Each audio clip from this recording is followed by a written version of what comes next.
Hey guys, so I did a bunch of more detailed flex testing with the GX460. Here's all the data, the final product. I did, I made some ramps and did some corner travel index testing, and this is how everything kind of came out. I'm going to zoom in on it here so you can just see the results. So the left is before I did a 1-inch front spacer lift and a little shock spacer in the rear, which I'll show you later, and the right is after. Um, you can see it's interesting that the passenger side up, the front passenger tire up, flexes better than the driver's passenger tire up. And I did this test 20 different times and actually also used a tractor to lift the wheel up, and I saw the same thing. So there's some asymmetry at max flex due to KDSS, which is kind of expected due to one link being fixed, one sway bar link. But the flex is really good. It's really impressive. And, we were able to add a little bit of front travel with that $20 spacer.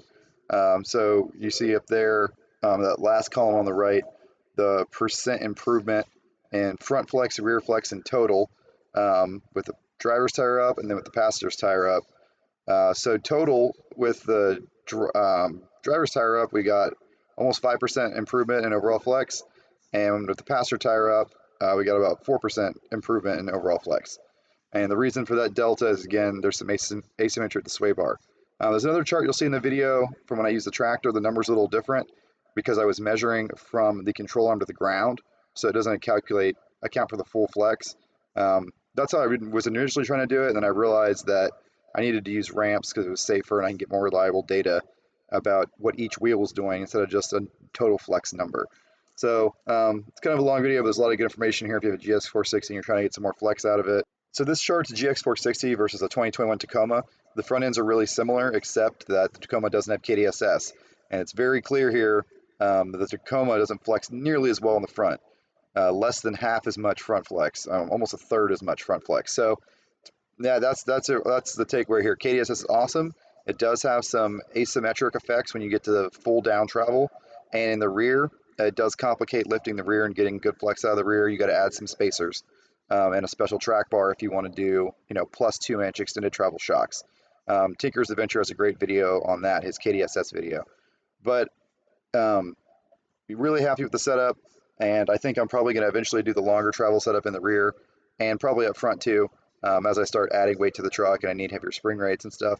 But for now, I think my free mods were definitely worth it. I needed a 1-inch lift anyways to get the front up a little higher. Ironman bumper should be here this week. And yeah, so hopefully this information is helpful.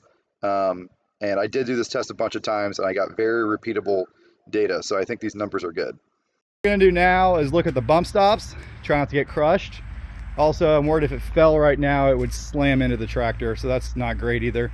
All right, so that measurement comes out at 23 inches for this side. Let's see what we get on the other side. The sway bar is almost touching the skid plate. It's dropped down so far. That'll be interesting to see once we get it flexed out the other way. That's how the KDSS sway bar looks now. So you can see that it's doing its job. It looks very different than it did before. And I'm gonna set it back down because this is making me have anxiety. All right, so here's the numbers from the, I'll call it the tractor flex test. It's my Excel file I keep throwing it into. So this is totally stock. I haven't done the 1-inch lift yet. I'm gonna do this again after. I also need to turn off A-track because if I don't, it'll kick in and I'll drive off the end of the ramp. Okay, stop. So it should be lifting the back tire off the ground now. Your bumper almost hits. I know, I like it making it steeper. Took all night. I'm covered in welding burns, but we did it. Bring the flex from the top of the wheel to a mark on the fender. That way I have data about each corner. It might not be as accurate to do it that way because you're not accounting for this tire squishing, which is some flex. But this will give me data about each corner. All right, so I'm a little disappointed with the amount of flex I'm getting out of the rear of my GX460. So I'm playing with a few things. I'm trying to see what's limiting the travel. So I undid the shock bolt, and you can see the shocks drop down exactly 1 inch on both sides, maybe a little bit more because this bushing is under compression. And I don't see any issues. I don't see any binding. Now, it's common knowledge that if you do like a 2.5-inch extended travel rear shock on the back of these things, you see how both shocks look? You do have to do the KDSS link spacers on the rear on both sides and probably that track bar, because what happens If you go to 2 inches, you start having your KDSS link right here hit your track bar.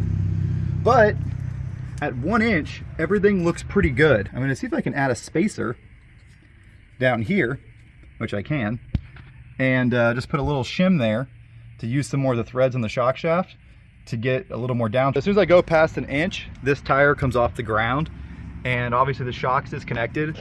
So the question then becomes, well, what's picking up the tire? It's almost always the sway bar.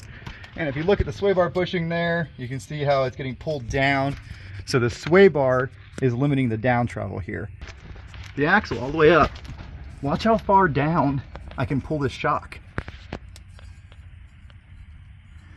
Where can you see right here? Look, watch this. The shock can go down another 2 inches. Actually 3 inches. So the shock has a lot of extra up travel that's not being utilized. Now the Tacoma. All right, go ahead.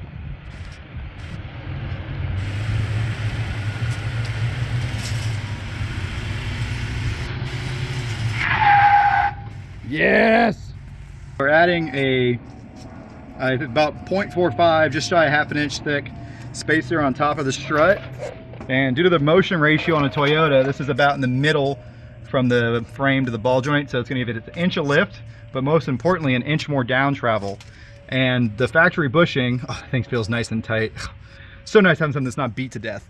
The factory bushing can handle that. So we got our ½ inch spacer up here. You can see that right there.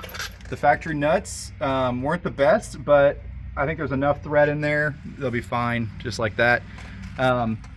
This angle on the ball joint's a little high, but it's not binding, and we're not contacting the spring with the upper control arm, so that's all good. The bump stops off so we can make sure that we're getting plenty of up travel with this ½ inch spacer. We're not bottoming the shock out.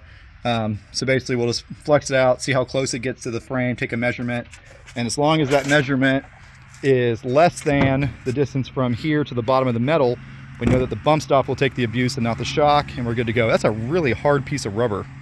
Wow. You have to give us a summary of what we learned today. Okay, so what we've learned is write the data on the experiment. Yes. That's very important. Yes. Because after a few platinums, it becomes absolutely vital. Yeah. Because the spreadsheet didn't make any sense. A ½ inch spacer lists the front 1 inch. KDS sway bar is a two-man job. Yeah. Yeah. Requires legs. It's a bitch. You can't, if you have a paraplegic friend, that doesn't count. Yeah. Putting this little spacer on top of the shock is good for it's significant. it's good for 1/3 of an inch more down travel, Not insignificant. and it does not affect your up travel. So that's a good free mod to do. 1/3 of an inch doesn't sound like much, but we also have matters. we learned about the behavior of the way that the KDS sway bar is mounted. Yeah. The way that the 1 inch difference in the flex has not been equalized.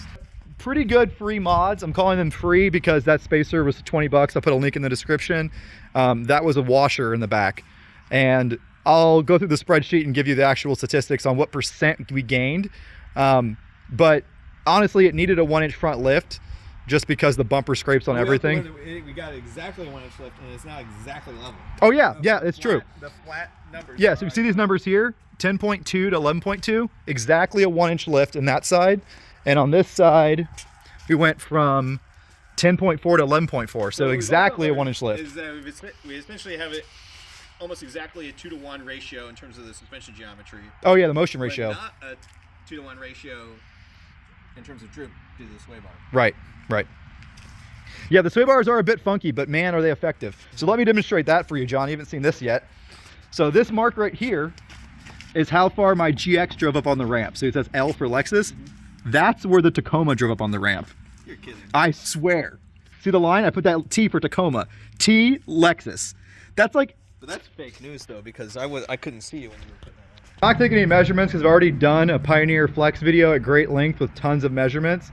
But we put it on the ramps to see what would happen. So it would drive off of them. it would drive right off the end of it, yeah. Because for whatever reason, both back tires stay planted. I guess because it's not front engine like the truck. That's probably the reason. It's mid-engine, right? Yeah, the rear flexes pretty well for having a sway bar. Huh.